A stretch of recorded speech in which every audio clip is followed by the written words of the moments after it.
夢록에 대해서 볼 건데요. 여기서도 지금 제목에서도 나와 있잖아요. 그래서 꿈의 소재를 활용해서 쓴 소설입니다.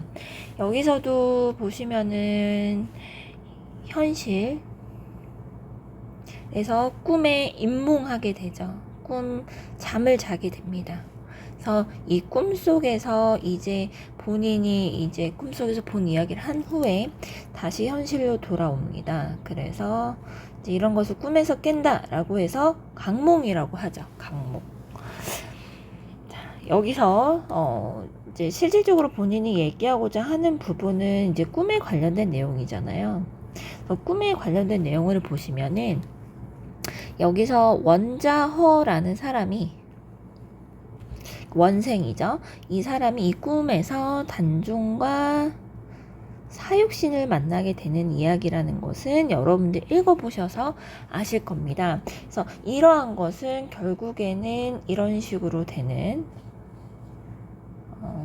현대소설의 액자식 구성과 같은 방식을 취하고 있는 소설이다라는 느낌이 드실 거고요. 여기서 이제 단중과 사육신이 막 얘기를 했는데 지금 닥친 정치적 현실에 대한 뭔가 부조리한 부당함에 대한 얘기들을 굉장히 많이 합니다. 꿈속에서 부조리한 정치 현실에 대한 비판을 나누죠. 나누고 나서 꿈에서 깬 부분이 여기 있거든요. 장면 이 부분 보시면은 이제 그 매월거사라는 게 김시습의 벼로라고 되어 있잖아요. 그래서 김시습과 이제 이야기를 나누는데요. 여기서도 여러분들 보시면은 단중은 매우 현명한 왕이고 충의에 이런 사육신과 같은 이런 천비가 있음에도 불구하고 이렇게 단중이 죽음을 당하게 되는 단중의 보기 사건이 실패하게 된 것은 이것은 이 원인은 하늘에 돌릴 수밖에 없다, 이런 식으로 운명론적 세계관도 보여주는 부분이 있습니다. 굉장히 원통함 이런 것들이 굉장히 많이 나오고요. 그러면 저번에도 항상 말씀드렸지만 꿈을 통해서, 그러니까 실질적인 현실 세계를 비판하지 못하고 꿈이라는 구성을 이야기 구성 그 장치를 이용해서 얘기를 하는 거죠. 그래서 꿈은 뭔가 인물들이 처한 이런 현실의 부당함, 현실의 뭔가 폭력성, 이런 것을 폭로하기 위한 허구적 공간으로서의 장치의 기능이 있다라는 것을 여기서 알아두시면 좋을 것 같습니다. 그 다음에 이 소설도 마찬가지로 중간에 삽입시들이 나옵니다. 그래서 저번에도 말씀드렸다시피 이런 시의 기능은, 소설에서의 시의 기능은 뭐냐면 인물의 내면 심리를 효과적으로 잘 나타내 준다 라는 말씀 드렸었죠. 그리고 시라는 원래 소설인데 여기 안에 삽입시를 통해서 이러한 인물의 내면 심리를 상세하게 보여주는 것은 결국 이것은 작가가 말하고자 하는 이런 주제의식과 맞닿아 있을 수밖에 없다라는 것을 다시 한번 말씀을 드립니다. 그래서 꿈이라는 이런 장치를 통해서 비판이 자유롭지 못한 이런 현실을 에둘러서 비판한 소설이 원생 몽유록인 거죠. 자, 그러면은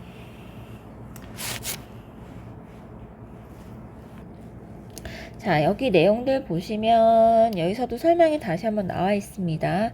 이 꿈이라는 것은 현실 세계의 모습을 폭로할 수 있는 유일한 공간이었다 라는 거고요. 이런 기능이 있는 반면에 이런 기능도 있어요. 어찌됐든 현실에서는 만나지 못하는 단종과 사육신을 꿈속에서 만났잖아요. 그래서 만나고 싶은 대상인 이런 현실적 소망, 즉 이런 단종이라든가 사육신이라든가 이런 사람을 꿈속에서 만날 수 있는 이런 소망을 성취하게 할 수 있는 기능을 한다 라는 평가도 있으니까 같이 알아두시면 될 것 같고요. 원생몽유록은 지금 여기 나오는 인물들이 다 모두 실존 인물입니다. 그래서 만약에 이 작품이 문제화 된다면 당연히 배경 지식이 제공될 가능성이 매우 높고요. 그 다음에 이 당시에 단종 보기를 둘러싸고 이 당시에 쓰여졌던 시조들도 꽤 있습니다. 그래서 충분히 정치적인 사회적 현실도 그렇고 역사적 사실도 그렇고 그 다음에 고전 시가에서도 이런 것들을 살펴볼 수 있기 때문에 한번 잘 생각해 보시면 좋을 것 같습니다. 그 다음에 이제 3번은 아까 이야기에 이어서의 부분인데요. 사회적 제약이 있잖아요. 그 당시에 어찌됐든 단종 대신에 임금의 자리를 차지하는 세조 때문에 이 작품이 글을 싣지 못했고요. 금기시되는 내용이었다라는 거죠. 하지만 저희가 이제까지 전해져서 저희가 공부할 수 있는 이유는 많은 사람들이 공감했기 때문에 전해질 수 있었다. 이렇게 생각하시면 될 것 같습니다. 자, 문제에서 91쪽에 보시면은 아까 말씀드렸던 시가 나오잖아요. 여기서 이제 여기서 시작하는 시가 이 단종의 시로 나옵니다. 그래서 보시면 강물이 실줄모로 계속 운다라는 거죠. 그래서 이런 강이라는 이런 자연물을 활용해서 단종의 서글픈 슬픈 심정을 굉장히 정서를 잘 드러내고 있는 부분들이 보이실 거고요. 그 다음에 뭐 이런 부분, 살았을 때는 임금이지만 죽어서는 외로운 혼이다 라는 것을 통해서 생과 사, 죽음을 대비시키면서 자신의 처지를 더욱더 강조하고 있는 부분들도 보입니다. 그 다음에 뭐 국적이 변했다 이런 거는 뭐냐면 단종에서 세조로 나라가 나라님, 임금님이 바뀌었기 때문에 국적이 변한 것처럼 뭐 이렇게 얘기를 했다. 이렇게 보시면 되고요. 그 다음에 이제 신하로서 첫 번째 이제 뭐 박팽년이라고 이제 찾아보면 나올 텐데 역사적 사실로 봤을 때 근데 어쨌든 이 사람이 이제 거기에 대한 답가식으로 노래를 부른단 말이에요. 그러면 어린 임금 단종을 못 받드는 뭐 보필하지 못한 것에 대한 뭔가 자책 보필하지 못했다라는 것의 부분에 대한 자책 이런 것들도 보이고요. 그 다음에 너무 부끄럽다. 그 다음에 일찍 스스로 일을 일으키지 도모하지 못했음 즉 그러니까 단종 보기를 빨리 깨하지 못했음 뭐 이런 것에 대해서 어찌됐든 후회한다 부끄럽다 슬프다 이런 감정들이 이 작품에서는 주된 감정입니다. 그래서 이번에 여기 옆에 보기 보시면 이 작품을 잘 설명할 수 있는 사자성어가 바로 이거예요. 비분관계.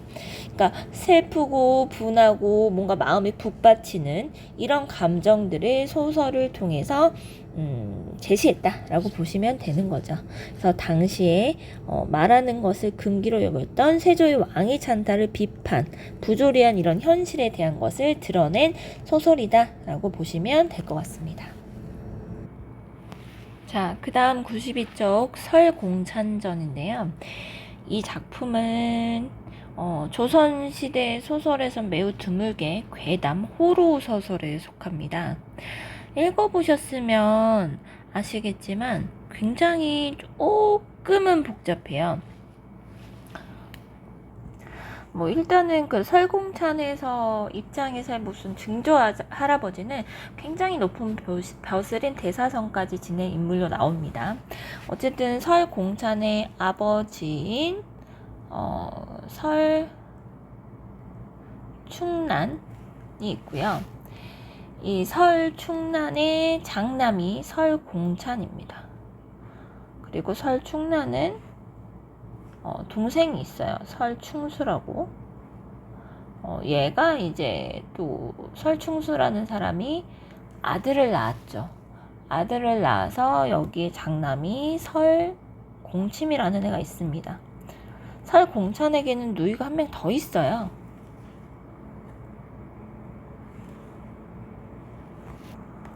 누이도 있는데 뭐 어쨌든 얘도 시집가서 죽어버리고 설공찬도 굉장히 이른 나이에 죽습니다. 그러다가 설공침에게 이 누이의 혼령이 쓰였다가 누이가 이제 쫓겨나가고 나중에 우리 오라비의 혼령이 올 거야 이러면서 이제 본격적으로 설공찬의 혼령이 홀령이 서울 공침에게 수시로 드나들게 됩니다. 이제 이러면서 벌어지는 이야기인데요.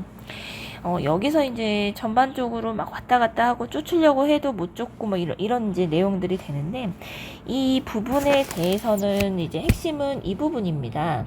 자, 90 넘겨서 94쪽에 보시면은 이 부분이에요. 얘가 이제 그 설공찬이 설공침에 홀령이 들어가잖아요. 그러면서 저승 이야기를 해준단 말이죠. 저승은 이런 곳이야 하면서 얘기를 하는 거죠. 그래서 뭐 여기 보시면 여편네, 그러니까 여인의 몸인데도 불구하고 벼슬 할 수 있다라는 거죠. 그 다음에 충신은 좋은 벼슬을 얻는데, 문제는 아무리 임금을 하였더라도 주전중과 반역자는 다 지옥에 간대요. 근데 여기서 중국의 인물을 예로 들긴 했지만, 이 시기가 어떤 시기냐면 주정충도 기존에 있던 왕을 몰아내고 새로운 그 왕이 된 사람이에요. 근데 이 당시에 연산군을 몰아내고 중종이 왕이 오릅니다. 그래서 이 사람이 비유하는 것이 되니까, 이런 중종을 공격하는 소설이 되니까 난리가 나죠. 그래서 뭐 금서로 정해지고 불태워지고 뭐 이런 것들이 있고요. 그래서 전반적으로 여러분들 보시면은 이승에서의 중요한 게 아니고 저승에서 지금 이렇게 하더라 이거죠. 천하게 다니다가 저승 풍기 높이 다니더라. 그래서 착하게 살면 공덕이 쌓여서 저승에서 매우 좋게 지낸다, 이런 내용 때문에 이 작품이 화제가 됐던 것이죠.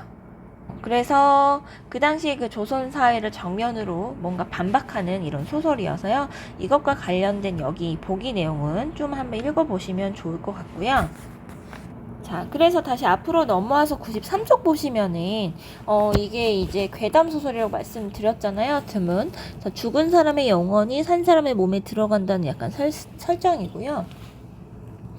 어쨌든 여기서의 포인트는 이겁니다. 설공찬, 이 홀령이 전달하는 지옥, 저승의 이런 모습에 대해서 얘기를 하는 거고요. 그래서 여기서 보시면은 여성을 차별하는 유교적 반역으로 정권을 잡는 왕에 대한 작가의 비판의식이 담겨 있다라고 보시면 됩니다. 그러니까 앞에 원색목록에서도 보셨겠지만, 이 당시에 조선시대 사회에서는 현실이라든가 임금이라든가 이런 사람에 대한 직접적인 비판이 가능하지 않았었잖아요. 그렇다 보니까 비현실적인 이런 소재를 활용해서 애들도 비판을 했었다라는 것들이 확인이 됩니다. 그런데 이거 되게 보시면 이 작가가 되게 특이한 게, 채수라는 사람이 사실은 이 중종 반정을 이끌어낸 공신이에요. 그런데 주변에 너무 이제 자신의 사리사욕을 채우는 간신들이 꼴배기 싫어서 낙향합니다. 자신의 고향으로 벼슬을 다 버리고 낙향해서 이 소설을 썼다라는 점도 굉장히 좀 특이한 부분이다라는 생각이 듭니다. 그 다음에 일본에 보시면 최초의 한글 소설이다 이런 논란들이 있거든요. 그래서 이게 한국사적인 측면에서는 뭐 최초의 한글 소설로 볼 수 있다 이렇게 인정하기도 하고요. 뭐 번역이지만 어쨌든 그냥 한글이라는 표현 수단으로 봤을 때는 뭐 최초의 한글 소설이다 인정하기도 하는데, 이건 약간 의견이 분분한 부분이어서요. 그냥 곁다리로 일단 알아두시면 될 것 같습니다. 자, 주엉설에 대해서 볼 건데요. 여기는 이제 구성이 손이라는 사람이 지금 질문을 합니다. 손이 질문을 해요. 주엉에게. 주엉이 답변을 하죠. 그리고 나서 이 사람이 노래를 하면서 자신이 살고 있는 인생의 가치관을 압축적으로 전달하고 끝납니다. 근데 이제 이 작품은 굉장히 인식의 전환을 깨하는 글인데요. 여기 보시면 손이 뭐 이런 얘기를 하잖아요. 우리가 일반적으로 생각하는 것도 막상 그래요. 그대는 왜 배에서 사냐 이거죠. 우리가 생각했을 때 배에서 물 위에 이 뱃속에서 생활하는 삶이라는 것은 굉장히 위태롭다, 위험하다라고 생각하잖아요. 이런 게 바로 일반적인 사람이 가지고 있는 사고란 말이에요. 근데 이러한 사고를 깨는 발언을 하는 거죠. 여기서 이제 손의 질문에 주엉이 대답을 하죠. 그래서 오히려 뱃속에 사는 게 아니라 평탄한 땅을 디디면서 살면 태연해지고 느긋해진다라는 거죠. 그러면 사람이 흐트러지기 마련이다라는 거죠. 그러면 심지어 어떻게 될 수 있다? 죽을 수도 있다라고 얘기를 하는 거예요. 그러니까 인식의 전환을 얘기를 하면서 이 사람은 오히려 어떻습니까? 험한 지경에 처하면은 사람이 두려워진다. 이렇게 뱃속에 살면. 그래서 오히려 조심을 하죠. 서두르면 오히려 조심해서 오히려 든든하게 살 수 있다라는 거죠. 그러니까 위험하다는 걸 인지하면서 위험한 것을 대비하면서 사니까 오히려 평온한 삶을 살 수 있다라고 대답하는 인식의 전환을 깨하는 글입니다. 자, 그래서 한 장 넘기시면 96쪽에서 결국에 이 주홍이라는 사람은 작가의 허구적 대리인이겠죠. 작가의식을 전달하고자 하는 그냥 인물일 뿐이고요. 질문과 이 답의 형식도 결국에는 작가가 의도한 구성 방식일 것이다. 그래서 손도 결국 작가를 대변하는 인물에 속한다라는 거죠. 의도적인 구성 방식에 쓰인 인물들은 다 작가의식과 맞닿아 있다 이런 얘기고요. 마지막에 그 주홍이 노래 부르고 끝난다고 했었잖아요. 그럼 여기 보시면은 아득한 강바다에 빈 배를 들고 밝은 달을 싣고 뭐 홀로 떠가고 한가로이 지내겠다 이런 거죠. 그래서 욕심 없는 삶, 그 다음에 유유자적한 삶 이런 것들을 추구하는 모습들이 나오고요. 저희가 많이 보셨던 조선 특히 전기 쪽에 나와 있는 시조라든가 가사에서 볼 수 있는 강호 한정, 자연 속에서 뭔가 지내는 한가로운 정서가 많이 느껴진다라는 게 보이실 겁니다. 그리고 또 하나 이제 이 작품 앞에 이제 글과 연결해서 보시면은 아까 봤던 내용이죠. 위태로운 상황 속에서 늘 조심하고 경계하면서도 유유자적한 삶을 추구하는 인생의 달간, 인생에 있어서 사소한 일이나 이런 것들에 얽매이지 않고 그것을 뛰어넘는 이런 삶에 대한 것들이 보여진다. 라는 거고요. 손의 질문이었잖아요. 너 왜 위태로운 배에서 사니? 이거였잖아요. 그래서 여기에 대한 답변이 다시 한번 정리되어 있습니다. 인간 세상은 너희들이 생각하는 것처럼 안전한 곳이 아니고 오히려 배라는 이런 위태로운 상황에서는 스스로 중심을 지키는 생활을 할 수가 있다. 뭐 이런 거죠. 그래서 상식과 통념을 벗어나는 이런 전환적 역설적 발상이 드러나 있는 글이다라고 생각하시면 될 것 같습니다. 자, 여기까지 해서 조선 전기에 저희가 글들을 봤어요. 여기 98쪽과 그리고 98쪽과 99쪽의 내용들을 보시면 저희가 이렇게 같이 함께 봤던 내용들이 다시 한번 정리되어 있는 게 눈에 보이실 겁니다. 그래서 이런 부분들은 다시 한번 꼼꼼히 읽어보시면서 체크하시면 좋을 것 같습니다. 자, 이제 조선 후기로 넘어가도록 하겠습니다.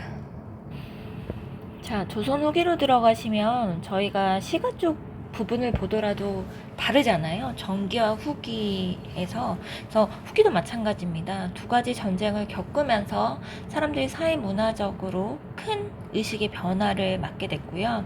그러한 의식과 가치관의 변화가 작품에서도 드러난다라고 생각하시면 됩니다. 그 다음에 훨씬 더 한글로 기록된 문학들이 활발하게 창작이 되었고 민중 입장에서의 그런 예술 작품도 굉장히 많이 나타난 시기다라고 보실 수 있겠습니다.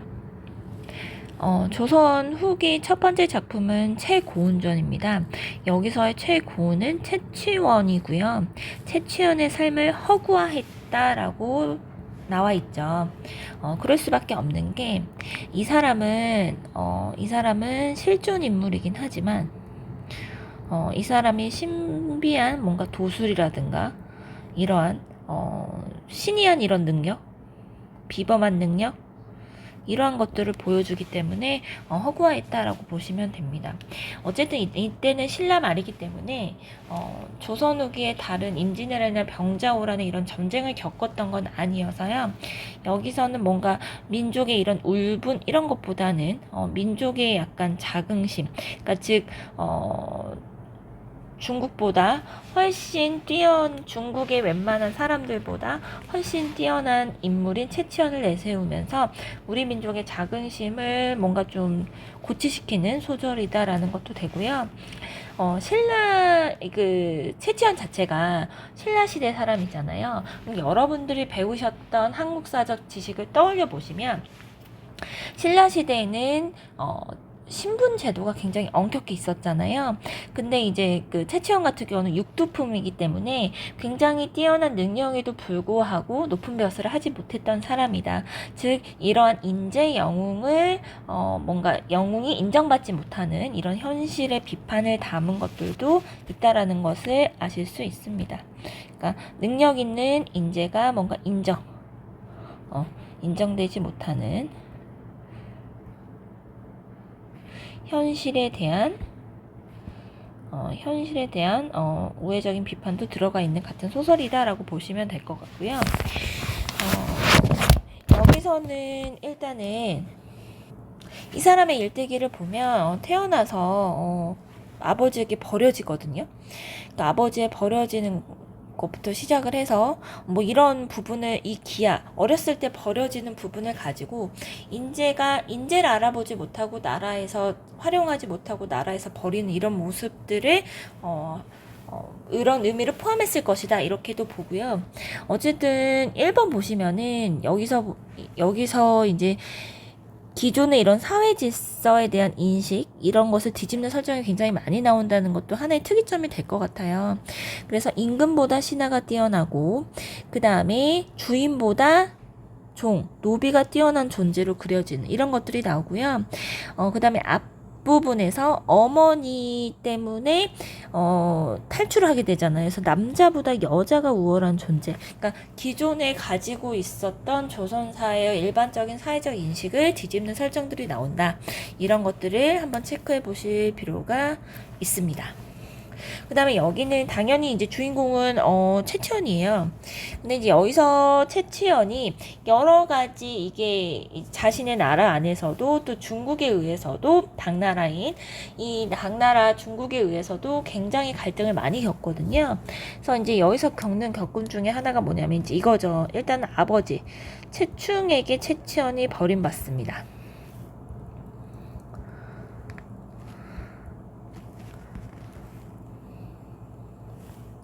그 다음에 이제 이 사람이 여기 승상 집에 가가지고 뭐 거울을 깨트려요. 근데 그 거울을 보상할 돈이 없으니까 얘가 노비로 살게 되거든요. 그래서 나승상과 또 이제 갈등을 일으키는데 결국 이 나승상의 딸과 혼인하게 되죠. 이제 얘의 능력을 인정받아서.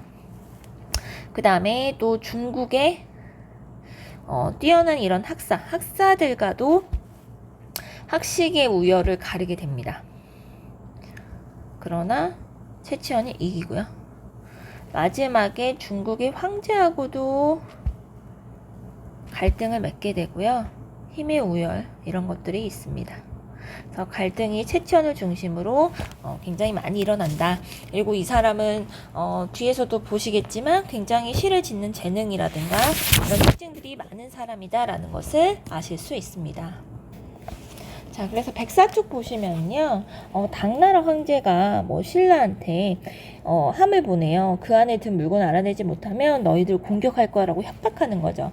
그러니까 이게 강대국이 상대적으로 약소국인 신라에게 위협을 가하는 상황입니다.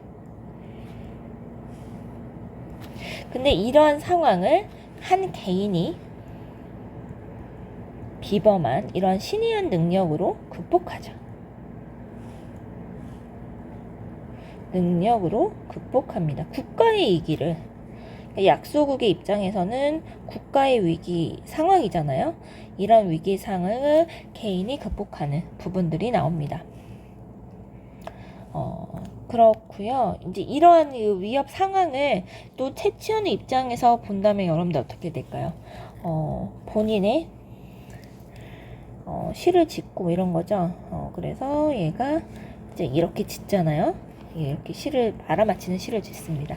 그래서 이러한 기회가 신라에게서는 국가의 곧 침략당할 위기 상황이지만 최치원에게는 자신이 가지고 있는 이런 능력을 오히려 발휘할 기회로 발휘할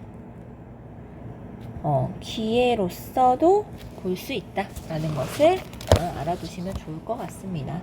그래서 신분적 한계라든가 시 짓는 굉장히 뛰어난 사람인데도 이런 능력이 인정받지 못하는 사람을 허구적 요소를 좀 가미해서 민족의 자긍심을 좀 높이고자 했던 소설이다. 이렇게 보시면 될 것 같습니다. 자, 그 다음 소설은 105쪽의 유명한 홍길동전입니다. 일단 이 작품은 아시겠지만 굉장히 정기성, 이제 홍길동전이 도수를 부리기 때문에 정기성으로 굉장히 흥미를 유발하는 요소가 있고요. 민중의 상상력, 민중이 여기서는 여러분들 일단은 기본적으로 여러분들 이제 처한 게 뭐냐면 가장 큰 게 적서차별입니다. 적자와 서자를 차별하는 것이죠. 그래서 홍길동처럼 서자라는 신문적 한계 이런 거에 부딪혀서 방황하고 과거를 보고 싶고 신분 상승을 꾀하려고 했지만 그것에 번번이 부딪혀 좌절하는 사람들, 이런 사람들이 소망을 이루고자 하는 사람들이 많았겠죠. 그러한 소망을 대신 이루어주는 존재가 홍길동이었다라는 부분들을 저희가 아실 수 있거든요. 그래서 이 적서차별은 사실 단순한 그 호부호영, 아버지를 아버지라 부르지 못하는 부분도 여러분들 볼 수가 있고요. 이 적서 차별로 인해서 현실 홍길동이 이 자신이 처한 부당한 현실에 대해서 저항하고자 하는 의식이 생겼고, 이게 있음으로써 홍길동이 나가서 의적 활동도 하고 율도국도 건설하고 이런 것들을 하잖아요. 그래서 사건 전개의 필연성, 반드시 그렇게 할 수밖에 없는 원인과 결과, 인과성을 부여했다라고 보실 수 있습니다. 또한 이 부당한 현실이라는 것은 호부허영, 적서차별로 알 수 있듯이 무엇도 유발하는 거냐면 인재 등용이 제대로 이루어지지 않는 현실도 반영하는 거죠. 인재 등용의 문제점도 드러납니다. 워낙 유명한 소설이니까요. 전반적인 줄거리 설명은 안 해도 될 것 같고요. 참고적으로 여기서는 아기장수설화라고 있어요. 그래서 홍길동도 마찬가지고 아기장수라는 애도 마찬가지고 뭔가 서민의 그렇게 좋은 출신 성분은 아니잖아요. 그래서 서민적 영웅의 모습이 형상화되어 있는 공통점이 있다 라고 해서 같이 한번 알아두시라고 말씀을 드립니다. 아까 설공찬전 말씀드리면서 뭐 최초의 한글소설 이런 얘기들을 했었는데 뭐 이런 부분들은 일단은 뭐 확정적인 건 아니어서요. 국어 쪽이랑 한국사적으로 조금 다른 부분이 있어서 일단은 이 작품을 여러분들 보시면은 적서차별과 양반의 부정부패, 탕관오래 횡포 이런 조선 사회가 가지고 있는 병폐, 부당한, 부조리한 현실에 대한 비판이 많이 됩니다. 그래서 소설이라는 것은 필연적으로 갈등이라는 요소를 빼놓을 수 없고요. 그 갈등이라는 것은 그 당시 지어진 작품의 사회적 상황과 관련이 없을 수가 없겠죠. 그래서 근데 조선 전기에 비해서 조선 후기로 넘어갈수록 훨씬 더 이 현실에 대해서 구체적으로 다루고 그 현실을 극복하고 저항하고자 한 노력들이 보인다라는 것들이 아실 수 있는 거고요. 그 다음에 여기 이 교재에서는 이런 말을 하거든요. 홍판서가 이제 명문가 출신이기 때문에 얘가 고귀한 혈통부터 시작해서 영웅의 일대기 구조와 좀 이제 일맥상통하다, 구조가 맞아 떨어진다라고 얘기를 하는데, 사실 고귀한 혈통 부분은 저희가 좀 물음표를 좀 의문점을 가지긴 해야 돼요. 왜냐면 아빠는 고귀한 혈통이라고 볼 수 있어요. 하지만 엄마는 10이잖아요. 12춘섬이잖아요. 그래서 고귀한 혈통의 부분은 한번 저희가 생각해 보실 필요가 있다. 해당이 좀 안 될 수도 해당이 안 될 가능성이 굉장히 높고요. 그 다음에 일반적인 영웅의 일대기 구조에서 빠지는 것이 하나 뭐냐면, 일단 고귀한 혈통, 그 다음에 이제 두 번째는 조력자. 이 사람이 처음에 초반에 위기에 처했을 때 그것을 뭔가 구원해 주거나 아니면은 도와주는 사람은 없어요. 본인의 원래 가지고 있는 뛰어난 자질로 극복을 하는 것이죠. 그 다음에 이제 얘가 고난의 뭐냐면 이거잖아요. 그 초란이 자객을 보내가지고 얘가 죽을 위기에 처해잖아요. 그래서 이 고난이라는 것도 여러분들 항상 두 가지로 이렇게 좀 해석이 될 수 있겠다라는 게, 첫 번째는 본인이 약간 위기의 상황이긴 해요. 하지만 이걸로 인해서 얘가 이제 밖에 나가서 활빈당도 조직하고 율도국이랑 이상국가도 건설하게 되잖아요. 그러니까 이제 넓은 세상으로 나가는 계기를 마련했다라고도 볼 수 있어요. 두 가지적으로 해석될 수 있다라는 것도 한번 보시고요. 이게 여러분들 이거 보시면 굉장히 그 허생전과 좀 닮아있는 부분들이 보실 거예요. 허생전에서도 이상국가를 건설하잖아요.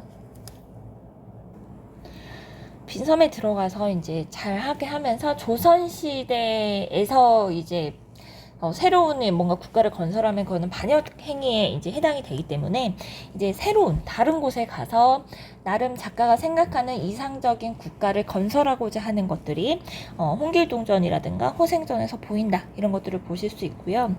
호생전에서도 홍길동전처럼 그 인재를 등용하는 것에 대한 문제점, 이런 것들을 다뤄요. 그런데 어찌됐든 이 두 작품 다 신분사회, 조선시대가 가지고 있는 기본적인 신분제도, 신분사회, 그런 유교적 질서 자체를 부정하는 건 아니에요. 인재 등에 좀 문제가 있다, 이런 식으로만 이제 지적하고 약간 끝나는 부분들이 있죠. 그래서 3번 보시면 서자 출신을 영웅으로 이제 등용한 까다. 아까 보시면 최고원전도 약간 느낌이 좀 비슷하실 텐데, 뛰어난 능력을 지니고 있어도 신분이 낮으면 능력을 발휘할 수가 없어요. 이런 것에 대한 비판이 당연히 담길 수밖에 없다라는 거죠. 그래서 길동 자체도 신분의 제도의 벽에 저항했고요. 그래서 얘가 활빈당 조직하고 막 정으로 휘젓고 다니잖아요. 탕가놀이들의 막 재물을 빼앗아다가 가난한 사람들한테 나눠주고, 뭐 그런데 중간에 여기 이제 나온 이 지문 보시면은 그 왕에게, 여기 보시면 그 다음 쭉 넘어가시면 요거 나오죠. 천한 종의 몸에서 태어났기 때문에 벼슬이 막혔대요. 그러니까 근본적인 한계, 그 다음에 인재 등용의 문제점이 나오잖아요. 근데 이제 이 사람이 병조판서라는 왕에게 벼슬을 받는 거죠. 그러면서 자신이 가지고 있는 서름이나 이런 것들을 좀 해결하는 모습들이 조금 보이는 거죠. 그래서 훌륭한 인재가 등용되지 못하는 이러한 사회적인 모습들이 잘 드러난다라는 것들이 여러분들 보입니다. 그래서 여러 가지 가상적인 소재가 쓰이지만 어쨌든 현실의 이런 비판을 할 수 있는 현실이 아니기 때문에 꿈이라든가 뭔가 신이한 능력이라든가 여기서 나오는 이상국가라든가 이런 다른 문학적 장치를 활용해서 작가가 전달하고자 하는 주제의식을 효과적으로 표현하고 있다는 것이 보이십니다. 자, 다음 시간에 이어서 장경전에 대해서 수업하도록 하겠습니다. 수고하셨습니다.